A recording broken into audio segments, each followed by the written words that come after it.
we're heading to something slightly different. Looking forward to this. We have the former Italian international, the rugby international, Mirco Bergamasco, and Breen, who's the PRO of the Nantes GAA club in France, joining us on the line. We will explain in just a second. Mirco and Bríd, good morning. How are things? Hi, how are you? Good. Thanks for hopping on. I think.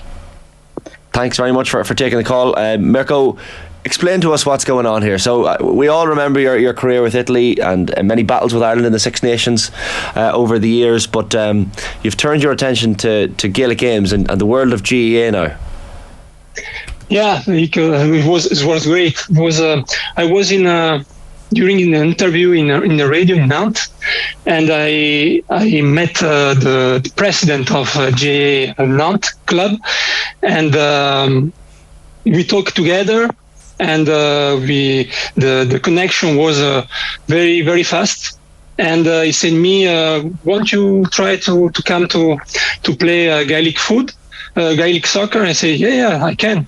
And I trained in September, and I love it. And it was great because when I arrived in this group, the group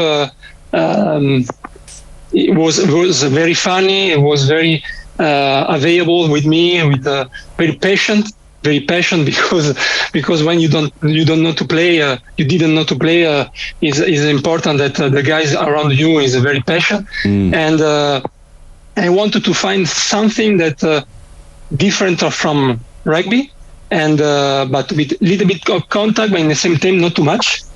And I want to find something that is funny. And I find that was a great compromise with what I searched, and it's important for me to do something different of rugby for my mind. So it was great. What position do you play? Are you a forward, defender, midfielder? Defender. So, right? Yeah, with my physical skills, if you want. They prefer me because my apt was with the rugby ball, and round ball was a little bit different, so was difficult for me in the beginning to use this ball, but because different pass, different kick, so I had a time of the adaptation, and so in defense was very good because physically I was present, and it's important for me to understand all the rules.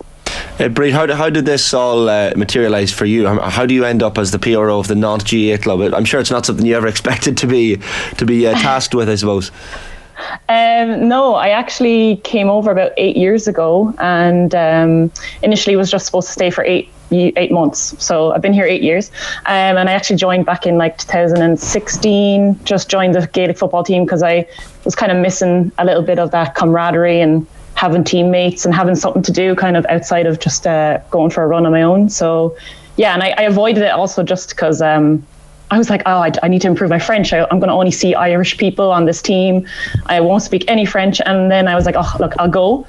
And when I got there, and I was like, am I the only Irish person? So it actually worked out pretty well for me because, at the very beginning, there were no other Irish people. There was one Irish guy every now and then the last couple of years, we've had a couple of Irish people. But and then basically over the years, then just been a bit more integrated into the club and helping with the communication side of things. And so what county are you from yourself, Bríd?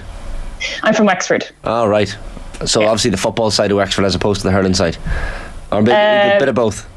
Bit of both. Bríd is can Mirco play hurling maybe next week? Bríd, you've actually modelled your hair on Mirco as a player as well, which is phenomenal. I literally was thinking that myself. They're going to think I'm copying him, but what was your thought process when you heard this is going to happen? Mirco, Bergamasco, everyone I'm only a floating rugby fan vote. I know Bergamasco. Everyone in Ireland knows Bergamasco before he became Irish. Yeah, totally. When Matthew, our president, when he came to training, he was like, yeah, I think I was speaking to Mirco, and he really hit it off, so he might be coming next week. And then we were all just like, what? This is pretty cool. And it's been great having him a part of the club, and I have to say having him a part of the club has helped us as well get the club known within Nantes, and so and I'm glad that he's really enjoying it because it's I love Gaelic football. I love the cardio behind it, love the bit of rugby beside it as well. But yeah. It's mad, Mirco. So, like, you would have played some club rugby with Stade Français and Racing Metro in France, so you're well used to being in that region. But this is so random. Like, I can't get my head around this. So, is it just, are you keeping up your fitness? Or is it that you want to get to a certain level of Gaelic football, or what's your ultimate ambition with it, I guess?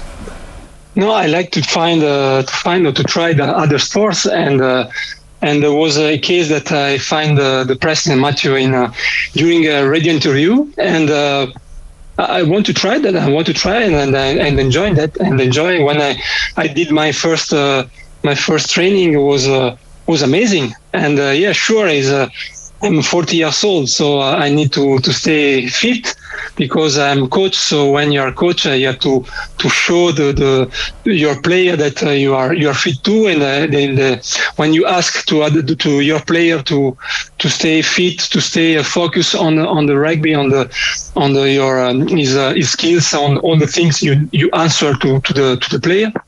You had to show the example. So I wanted to find something different, and when I was in other city, I try other things like Spartan race. So I don't know. I play tennis or other things. In Nantes, I find this fabulous sport. So if the first time I didn't find a great this sport, I didn't do. So for me it was easy. I want to try, I enjoy, I continue, but in Nantes it's easy because the group is great. Is a great group of friends that play together, and all the guys and the girl are available with everyone. You can talk easy. You can ask. The guys answer you. When you don't know the rules, the guys explain exactly what is this. So it's too easy. So it was just funny to go every time in the training, and it was great to play a championship during the year. So it was simply great. Are you a bit different, Mirco? Because I think you've played a bit of rugby league as well. I think you've been, am I right in saying you've been vegan for the last 10 years, which mustn't be that easy in France, and you're also involved in animal rights stuff? Yeah, it was very easy for me, but vegan is not something very difficult. When you understand what it is, you find everything you need for the competition during the day in your life, and maybe you're the first vegan Gaelic football player ever, actually.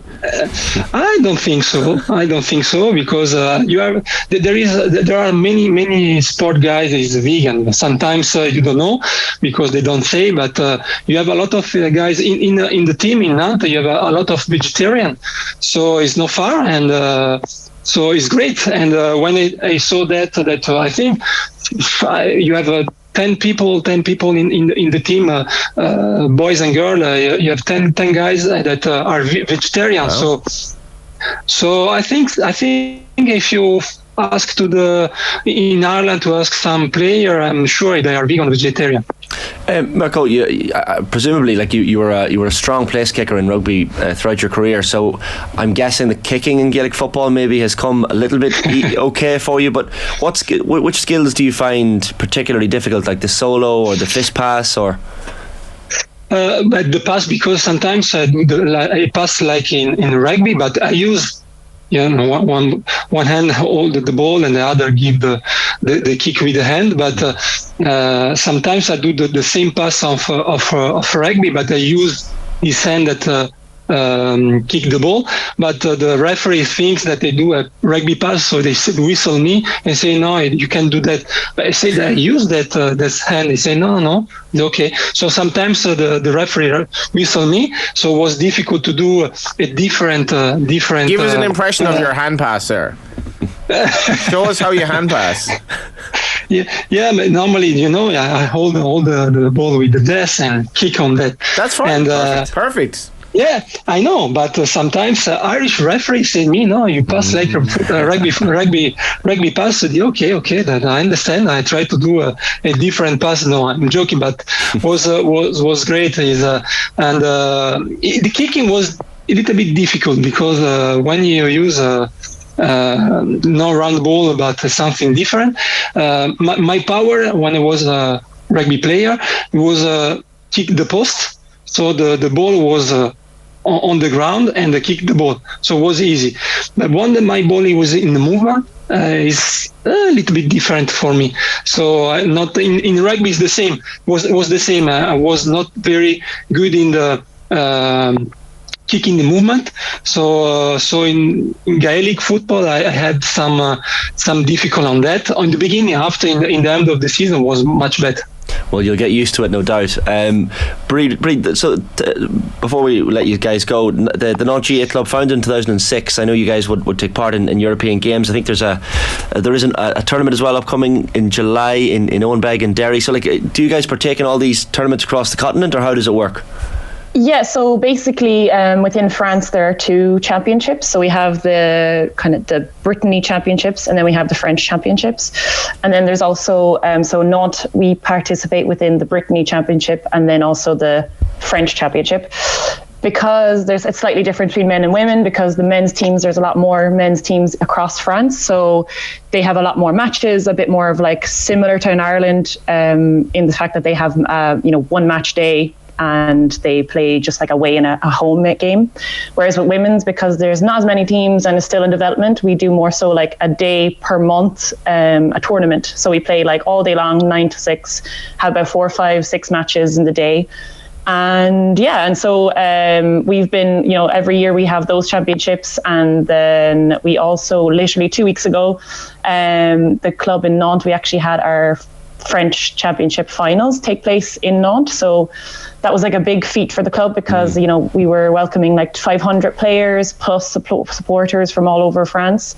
And so we had 3 different stadiums, pitches. And so we had to get in, we had Irish dancers come, and we had Irish music, and had those tournaments all day long. So that was a big thing for the club. And so that was amazing. And then actually there's about 20 or more players who are actually heading over to Owenbeg for the World Games from Nantes. So that's pretty awesome. And there's a few girls who are and a few guys on the Brittany team, a few of them on the French team. And then actually some of the girls on our team formulated a team with some girls from other clubs to be the European team. So so we have a good mix of players heading over for that, and I think they're really excited. It's kind of the big games for them. I mean, it's our World Cup for people out foreign. Brilliant. No, it's amazing to see the club going from strength to strength for sure. Finally, Mirco, before I let you go, I have to ask you about the Rugby World Cup.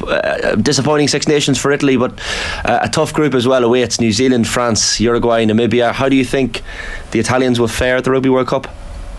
We will be a tough job because when you play against New Zealand, France, the best team in the world, it's difficult to find to arrive in the first 2 place. But the important thing is with this group is a very young group, so it's important to arrive third in the pool, because if you arrive third, you are accepted directly on the next World Cup.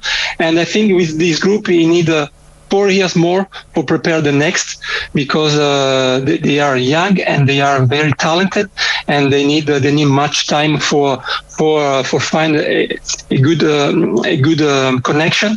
And I'm sure that in 4 years will be a very different from today. But the important thing is Uruguay and Namibia is not easy. But the group of Italy today is very strong, so I think this 3rd place will be a great result. Absolutely. Well, listen, Mirco, keep going with the Gaelic football. We'll follow your journey and your story, and with Nantes as well. Bríd, thanks a million for hopping on, the 2 of you, this morning. Thank you. Brilliant stuff. Thank you too.